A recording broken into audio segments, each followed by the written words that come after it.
नमस्कार साथियों, मैं हूं Virendra Kumar. ETA YouTube channel पर हार्दिक स्वागत है। और आज का जो विषय है हमारा वो है मात्रक प्रणाली। तो इसके बारे में जो भी पढ़ेंगे हम बिल्कुल ईजीएस्ट वे पढ़ेंगे, तो लेक्चर को प्लीज़ ध्यान से देखिए। चलो आइए स्टार्ट करते हैं। ठीक है, तो मात्रक प्रणाली क्या है भाई? जब भी हम किसी चीज़ को मापते हैं तो उसके पीछे हम कुछ ना कुछ ज़रूर लिखते हैं। तो वो क्या बताता है हमें, वो क्या चीज़ है। ठीक है, तो सबसे पहले जब भी हम किसी चीज़ को मापते हैं तो मापना क्या होता है? मापना होता है भाई किसी भी सर्वमान्य चीज़ के साथ, स्टैंडर्ड चीज़ के साथ जो चीज़ हमें मापनी है उसकी तुलना करना होता है। इसी को हम मापना कहते हैं। ठीक है, तो मापते किस किस प्रणाली में है आज वो देख लेते हैं फिर। ठीक है, तो पहला जो है ब्रिटिश सिस्टम है, दूसरा फ्रेंच सिस्टम और तीसरा मीट्रिक सिस्टम, चौथा जो है SI सिस्टम। अब ये भी देखते हैं इनकी जरूरत क्यों पड़ी। ठीक है, तो सबसे पहले ब्रिटिश प्रणाली है, तो यही सिस्टम सबसे ज़्यादा लागू हुआ।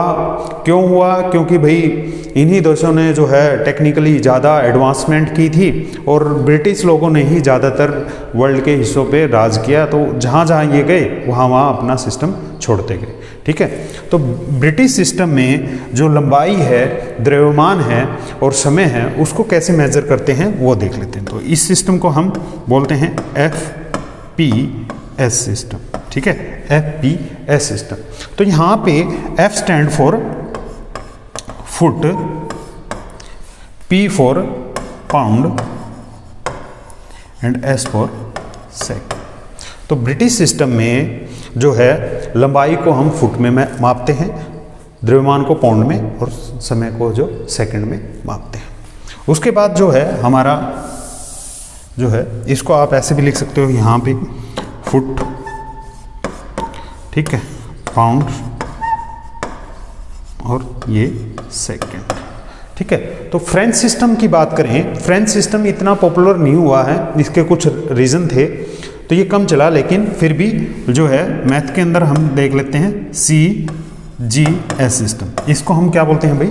CGS सिस्टम बोलते हैं। C stand for centimetre, G for gram and S for again second. ठीक है, तो यहाँ पे ब्रिटिश फ्रेंच सिस्टम में हम जो है लंबाई को सेंटीमीटर के अंदर, द्रव्यमान को ग्राम के अंदर, समय को सेकंड के अंदर मापते हैं। तीसरा सिस्टम जो है हमारा, उसको हम मीट्रिक सिस्टम भी कहते हैं, जिसको हम MKS से शॉर्ट फॉर्म में लिखते हैं। ठीक है, तो यहाँ पे M जो हमारी लेंथ की जो इकाई होगी वो क्या होगी भाई? मीटर। ठीक है, वेट की, द्रव्यमान की किलोग्राम और समय की अगेन सेकेंड। ठीक है, तो तीनों ही प्रणाली हमने डिस्कस कर ली हैं। अब क्या हुआ कि अगर हम विश्व के किसी भी कॉर्नर में जाते हैं, किसी भी देश में जाते हैं, तो हमें ये भाषा सीखनी पड़ती है कि ब्रिटिश सिस्टम कौन सा है, हमारा फ्रेंच सिस्टम कौन सा है, MKS सिस्टम कौन सा है। तो इस समस्या से निकलने के लिए हमें एक वैज्ञानिकों ने एक सिस्टम बनाया जिसको बोलते हैं international system of measurement. International system of measurement, जिसको हम शॉर्ट फॉर्म में SI सिस्टम भी बोलते हैं। ठीक है, तो SI सिस्टम ज़्यादातर जो है MKS सिस्टम की तरह होता है, लेकिन थोड़ा बहुत डिफरेंस होता है, वो देख लेते हैं एक बार। ठीक है, तो इसके लिए हमें 7 आधारभूत मात्रकों का पता होना चाहिए। वो 7 आधारभूत मात्रक कौन कौन से हैं, आइए देख लेते हैं।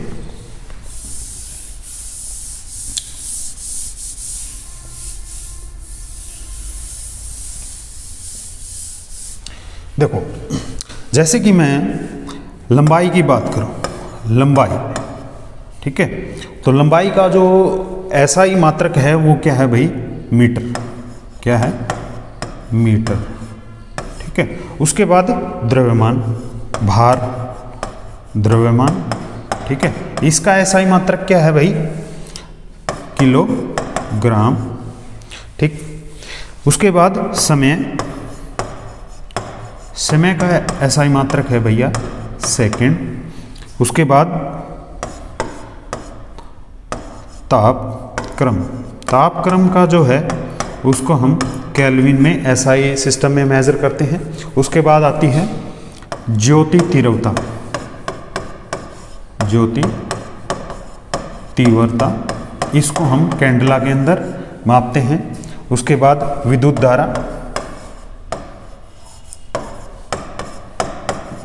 धारा, इसको भाई एम्पियर के अंदर मापा जाता है। और लास्ट में जो है पदार्थ की मात्रा,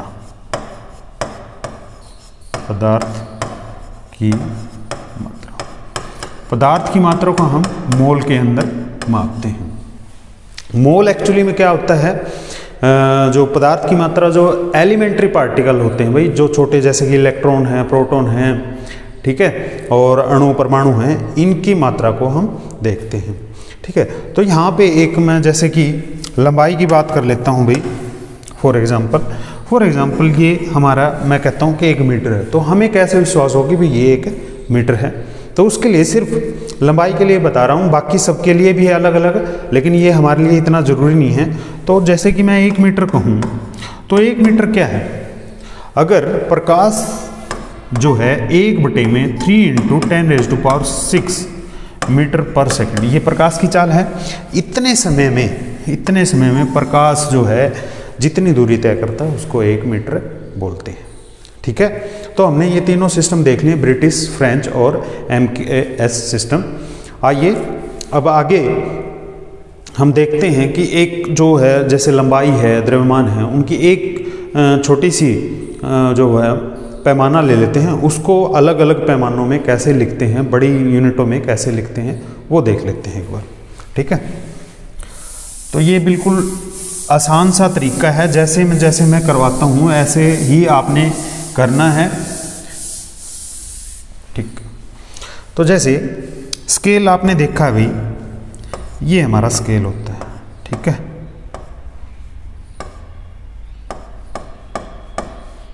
ऐसे स्केल होता है। एक तरफ स्केल में हमारे जो है सेंटीमीटर होते हैं और एक तरफ इंचेस होते हैं। तो ये जैसे फॉर एग्जांपल सेंटीमीटर का जो मैंने एक नमूना लिया है, तो यहाँ पे आपने देखा भी, यहाँ पे 10 जो हैं बराबर हिस्से बने हुए हैं। ये 10 बराबर हिस्से किसको डिनोट कर रहे हैं भाई, मिलीमीटर को। ठीक है, तो यहाँ से हमें क्या पता चला, 1 सेंटीमीटर के अंदर क्या 10 मिलीमीटर होते हैं। अब ऐसे ही देखना, हमने किलोमीटर कितने होते हैं, सेंटीमीटर, डेसीमीटर, डेकामीटर क्या होते हैं, उसके लिए एक टेबल बना लेते हैं। ठीक है, तो हमने क्या देखा भी, 1 सेंटीमीटर के अंदर 10 मिलीमीटर होते हैं।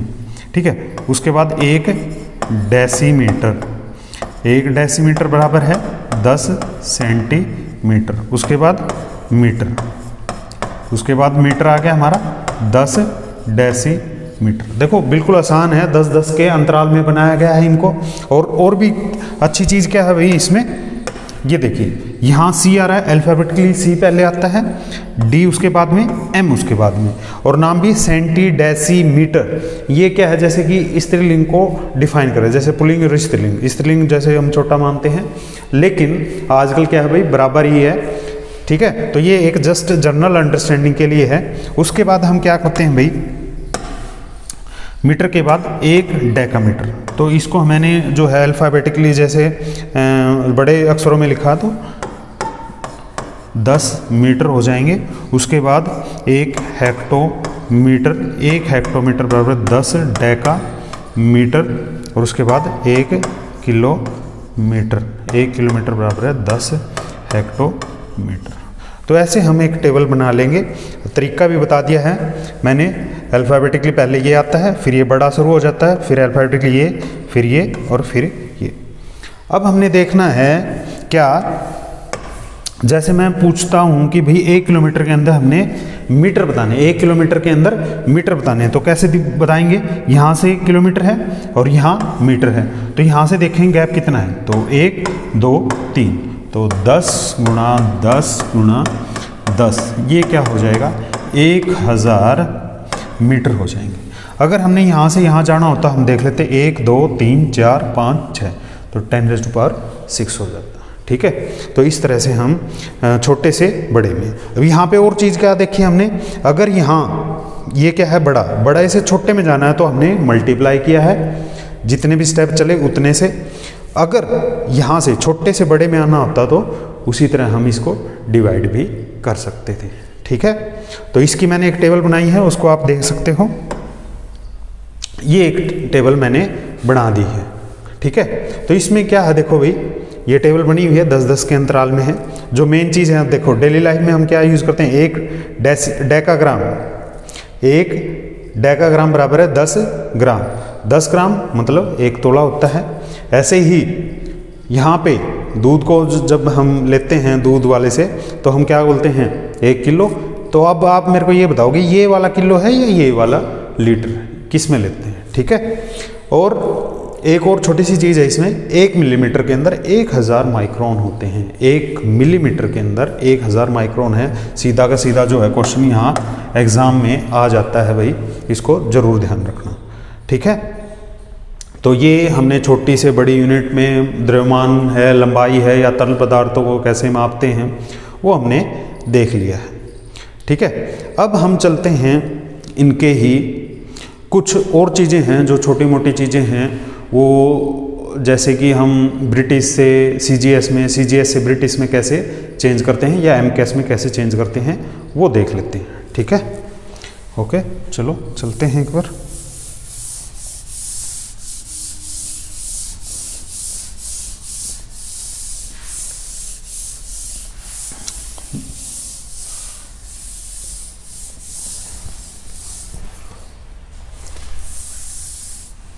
ठीक, चलो देख लेते हैं। जैसे कि सबसे पहले लंबाई की बात की है, तो लंबाई के ही बारे में हम देख लेते हैं। तो यहाँ पे हमें क्या पता है कि भाई एक इंच के अंदर हमें पता है 2.54 सेंटीमीटर होते हैं। बिल्कुल होते हैं भाई। फिर अगर हमने फुट देखना हो तो इसमें इंचेस में हमें पता है कि भाई 1 फुट के अंदर हमें पता है 12 इंच होते हैं। बिल्कुल होते हैं। ठीक है, इसके अंदर सेंटीमीटर देखना है तो ये बड़ी यूनिट है, छोटी में जाना है तो हमने मल्टीप्लाई करना पड़ेगा। तो हम क्या करेंगे, 12 गुणा में 2.54। इसको मैं क्या लिख सकता था भाई, इसको समझने के लिए 12 गुणा में 1 इंच। ठीक है, तो 1 इंच की जगह हम ये रख देंगे, तो ये मल्टीप्लाई करना है। अब इसको मल्टीप्लाई करने का भी आसान तरीका क्या है, इसको हम लिख सकते थे 250 और 4, 200 प्लस के 50 प्लस के 4, ये 254 है। डेसिमल को एक टाइम के लिए हम भूल जाते हैं, तो इससे गुणा करनी है, 12 दूनी 24, तो ये हो जाएगा 2400। ये क्या हो जाएगा, 12 पंजे 60, 600, और ये हो जाएगा 12 चौके 48। तो ये हो गया 3000 और 48, 3048। 2 के बाद अब डेसिमल भी देख लेते हैं। 2 के बाद डेसिमल था तो हमने डेसिमल लगा दिया। ठीक है, तो ये हो गए हमारे यहाँ पे 1 फुट के अंदर सेंटीमीटर, 1 फुट के अंदर सेंटीमीटर। ठीक है, अब ये ब्रिटिश प्रणाली में था, तो इसी को बड़ी प्रणाली जो है ब्रिटिश में, बड़ी प्रणाली क्या होती है, यार्ड, गज। क्या होता है, गज। अब गज देख लेते हैं। 1 गज के अंदर भाई 3 फुट होते हैं। क्या होते हैं, 3 फुट होते हैं। 1 गज के अंदर 3 फुट होते हैं। अब इसमें अगर हमने जो है सेंटीमीटर देखने हैं तो हम 3 से मल्टीप्लाई कर देंगे सीधा ही। तो इसको भी ऐसे ही गुणा कर सकते हो आप, 3000 प्लस के 40 प्लस के 8, तो 8 ये 24, 40 दिया 120, तो 144 हो गया, और 9000 ये, तो 9144। तो ये हो जाएगा हमारा 9144। 2 के बाद डेसिमल है तो ये डेसिमल, इतने सेंटीमीटर। अगर इसको मीटर में कन्वर्ट करना है तो हमने पता है ये छोटी यूनिट है, बड़ी में कन्वर्ट करना है तो 100 से भाग करेंगे। 100 से भाग करेंगे तो ये डेसिमल इधर आ जाएगा, तो ये आ जाएगा हमारे 0.9144 मीटर।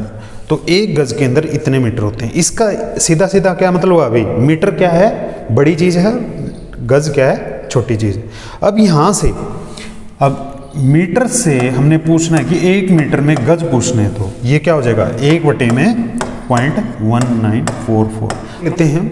ये क्या है, 1/9, 11.11 आना चाहिए था, लेकिन ये 9 से बड़ा है तो उससे छोटा। जैसे कि ये मैं कहता हूँ कि भाई ये फॉर एग्जांपल मैं यहाँ पे कर देता हूँ इसको। ठीक है, तो ये होता है हमारा, जैसे कि 1/9 है, तो ये हमें पता है कि 11.11 इतना होता। परसेंटेज की बात करें, तो ये क्या है, 9 से क्या था, थोड़ा बड़ा था, तो ये क्या हो जाएगा 1.094। तो ये जो है अगर इसकी बात करेंगे तो ये इतना हो जाएगा, तो ये हो जाएगा 1.094।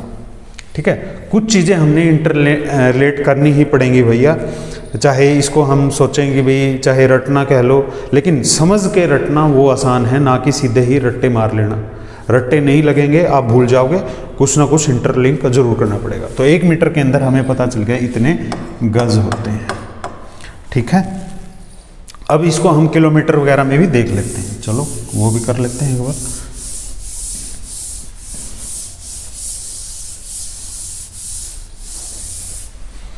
जैसे कि हमें पता है कि भाई 1 माइल होता है, ये भी ब्रिटिश की बड़ी यूनिट है। 1 मील के अंदर हमें पता है 1.608 किलोमीटर होते हैं। अब हम इसमें जो है गज वगैरह भी निकाल सकते हैं, क्योंकि हमें पता तो चली गया मीटर और जो है सेंटीमीटर और फुट का रिलेशन। ठीक है, तो यहाँ से आ जाएंगे अपने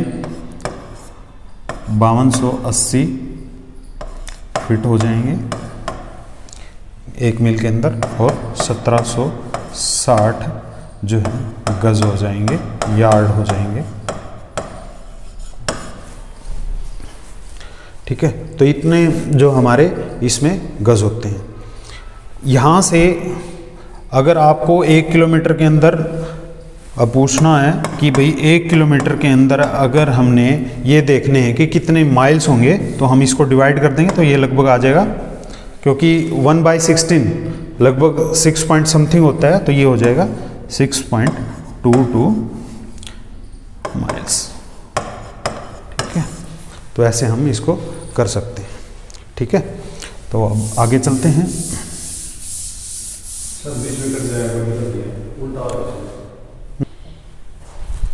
अब हम देख लेते हैं दूसरी जो है, जैसे द्रव्यमान की बात करते हैं, हम द्रव्यमान में कैसे होता है ये चीज़। ठीक है, तो हमने पता है कि भाई 1 किलोग्राम बराबर है 1000 ग्राम। ठीक है, तो ये ग्राम क्या है, CGS है, और ये MKS यूनिट है। ठीक है, अब हम इसको पाउंड में भी देख लेते हैं, ब्रिटिश सिस्टम में भी देख लेते हैं। तो हमें क्या पता है कि भाई 1 किलोग्राम के अंदर 2.205 पाउंड होते हैं। ठीक है, तो यहाँ से अगर हम देखें, एक जो है 1 किलोग्राम के अंदर इतने पाउंड हो गए। अब हमने देखना है, जैसे 1 पाउंड के अंदर अब हमने किलोग्राम देखने हैं, तो ये आ जाएगा हमारा 453.6 ग्राम्स। इतने ग्राम होते हैं 1 पाउंड के अंदर, हमारे 453.6 ग्राम्स होते हैं। 1 पाउंड के अंदर हमारे जो है 16 ओस होते हैं, ओस 16 ओस होते हैं। अब हम देख लेते हैं 1 ओस के अंदर, ये कुछ चीज़ें आपको ऐसे ही पेपर में बहुत कम आती हैं, ये आ जाएगी, ये आ जाएगी, ये आ जाएगी, ये नहीं आती, फिर भी हम अपने सुविधा के लिए इसको सीख लेते हैं। 1 ओस में हमें पता है कि भाई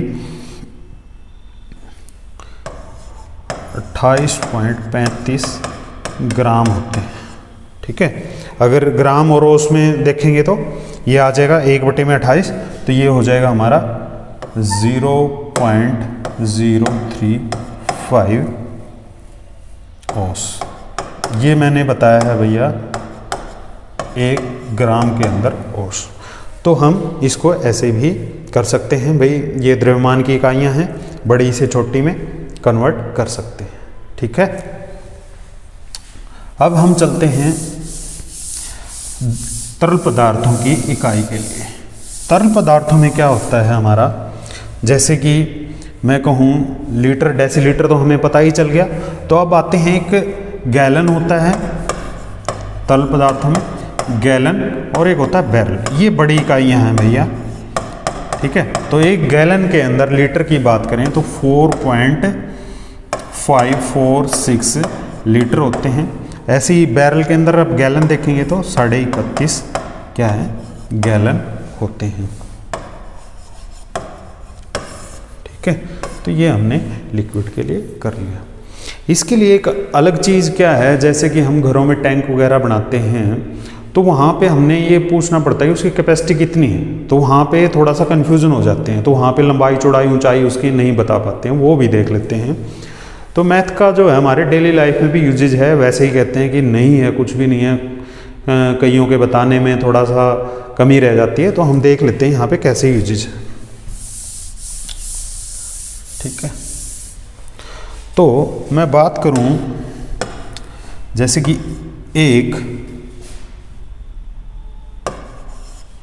एक लीटर किसके इक्वल होता है, 1000 क्यूबिक सेंटीमीटर, 1000 क्यूबिक सेंटीमीटर। अगर 1 लीटर की हमने पैमाना बढ़ाना है तो इसका मतलब क्या है भैया, 1000 मतलब 10 गुणा 10 गुणा 10, 10 सेंटीमीटर उसकी चौड़ाई होगी, 10 सेंटीमीटर उसकी ऊंचाई होगी और 10 सेंटीमीटर उसकी लंबाई होगी, तो ये क्या हो जाएगा, इतने क्यूबिक सेंटीमीटर। ठीक है, अब इसको जैसे हमने बड़ी यूनिट में कन्वर्ट करना है, मान लो कि अब लीटर 1000 लीटर का ही टैंक बनाना है, तो अब ये क्या करेंगे, हम 1000 लीटर का टैंक बनाना है, इसका मतलब इसको क्या करेंगे, 1000 से गुणा करेंगे, तो इधर भी करना पड़ेगा, तो इधर 1000 से गुणा करेंगे तो क्या हो जाएगा, 3 जीरो तो ये थी, 3 जीरो ये हो जाएंगे, तो ये कितना हो जाएगा भैया, अब इसको चेंज करेंगे, इतने क्या है क्यूबिक सेंटीमीटर हो जाएगा। लेकिन हम थोड़ा सा इसको बड़ी इकाई में, अगर मैं इसको मीटर में कन्वर्ट करूं, तो सेंटीमीटर को मीटर में कन्वर्ट करूं तो क्या करना पड़ेगा, हमने इसको 100 से, 1 मीटर के अंदर 100 सेंटीमीटर होते हैं, तो ये बड़ी में चेंज करना है मीटर में, तो 100 से डिवाइड करना पड़ेगा, 100 से, तो 3 बार 100 से करना पड़ेगा, तो 2 जीरो से 2 जीरो कैंसिल, 1 जीरो से ये, इससे ये, इससे ये, इसका मतलब 1 क्यूबिक मीटर, अगर 1 मीटर कोई लंबी कोई भी बनावट है, 1 मीटर ऊंचाई है और 1 मीटर उसकी चौड़ाई है, इसका मतलब उसमें 1000 लीटर पानी आएगा। तो इसको ऐसे भी हम कर सकते हैं। ठीक है, तो आगे चलते हैं। इसके बाद हम देखेंगे भाई कुछ बहुत बड़ी संख्याएं होती हैं, जैसे मान लो कि यहाँ से लेके चांद की दूरी मापनी हो, सूरज की दूरी मापनी है, तो बहुत बड़े उसकी संख्याएं बनेंगी। उस संख्या को छोटा लिखना है तो उसके लिए हमें अपवर्तक और अपवर्त्य, अपवर्तक बड़ी 10⁻⁻⁻ समथिंग पॉजिटिव वैल्यू लेनी है और अपवर्त्य छोटी वैल्यू लेनी है। ठीक है, मल्टीपल और सब मल्टीपल इनको बोलते हैं, तो वो भी देख लेते हैं। ठीक है, तो हमने जैसे ही देखा था भाई 10⁻1 क्या होता है, डेका। ठीक है, फिर डेका के बाद हेक्टो, फिर किलो। ठीक है, तो ये इनका भी जैसे कि ये 10⁻2 है, हेक्टो हो गया, 10⁻3 है, किलो हो गया, ऐसे फिर मेगा है, गीगा है। तो अब जैसे कि यहाँ किलोबाइट में हम फाइल का साइज पढ़ते हैं, कंप्यूटर डेली लाइफ का काम है किलो, फिर इससे बड़ा MB में यूज़ करते हैं। ठीक है, तो मेगा हो गया, फिर मेगा के बाद गीगा, कंप्यूटर की मेमोरी लेते हैं, फ़ोन की मेमोरी लेते हैं। ठीक है, गीगा के बाद हमारा हो जाएगा टेरा। आजकल भाई कंप्यूटर की मेमोरी का साइज इतना, फ़ोन हैं उनके भी साइज आने लग गया है। ठीक है, टेरा के बाद पेटा 10⁻15, फिर एक्सा। ठीक है, 18। तो हम इनको भी यूज़ करते हैं। फॉर एग्जांपल हमारे पास कोई संख्या है 2205, फॉर एग्जांपल ये कोई नंबर है हमारे पास, इसको मैं छोटा करके लिखना चाहता हूँ, तो इसको क्या लिख सकता हूँ, 2.205 इंटू 10⁻³ क्या हो जाएगा 3। तो हम इसको छोटा करके लिख सकते हैं। फॉर एग्जांपल यहाँ पे कुछ बड़ी चीज़ होती, जैसे प्रकाश की चाल बताई थी मैंने, वैसे तो 29 करोड़ 92 लाख समथिंग ऐसे होती है, लेकिन उसको हमने क्या लिख दिया, अप्रोक्सीमेटली 3 इंटू 10⁻6। ठीक है, तो ये आसान हो गया। तो इनके मल्टीपल और सब मल्टीपल भी देख लेते हैं। चलो, अब ये है, देखो अपवर्तक 10 की पावर पॉजिटिव आएंगे, अपवर्त्य 10 की पावर नेगेटिव आएंगे। तो मैंने बताया था डेका है, हेक्टो है, किलो है, मेगा है, गीगा है, टेरा, पेटा, एक्सा। इसी तरह ये डेसी, फिर सेंटी, मिली, माइक्रो, नैनो। अब यहाँ पे नैनो देखना है हमने। नैनो यहाँ बहुत ही इंपॉर्टेंट चीज़ है नैनो 10⁻⁻⁹। ये क्या है भाई, ये हमने जितने भी एटम पढ़े हैं, एटम का साइज जो पढ़ा है वो इसी रेंज में होता है, तो ये इस वजह से इंपॉर्टेंट बन जाता है। ठीक है, बाकी ये जनरल चीज़ें हैं। तो लगभग आपका जो एग्ज़ाम है इससे जो है 10⁹ तक ही आएंगे। ठीक है, ये टेरा याद रख लेना, बाकी ज़्यादा नहीं आएंगे। अगर याद करने हैं तो इसको कर सकते हैं। तो आज के लेक्चर में हमने देख लिया मात्रक प्रणाली के बारे में। अगर हमारा वीडियो आपको पसंद आया हो तो इसको लाइक करो, शेयर करो और सब्सक्राइब करो। Thank you.